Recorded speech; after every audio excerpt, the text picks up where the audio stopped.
హృదయాలోచనలు మనుషుని వశము, చక్కని ప్రత్యుత్తరమిచ్చుటకు యెహోవా వలన కలుగును. ఒకని నడతలన్నీ వాని దృష్టికి నిర్దోషముగా కనబడును.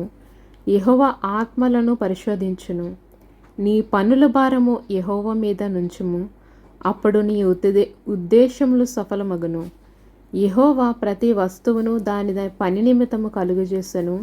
నాశన దినమునకు ఆయన భక్తిహీనులను కలుగజేయును. గర్వహృదయులందరూ యెహోవాకు హేయములు, నిశ్చయముగా వారు శిక్షనందుదురు. కృపాసత్యము వలన దోషమునకు ప్రాయశ్చిత్తము కలుగును.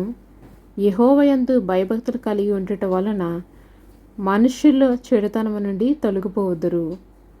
ఒకని ప్రవర్తన యెహోవాకు ప్రీతికరమగునప్పుడు ఆయన వాని శత్రువులను సహా వానికి మిత్రులుగా చేయును. అన్యాయము చేత కలిగిన గొప్ప వచ్చుబడి కంటే నీతితో కూడిన కొంచెమే శ్రేష్టము.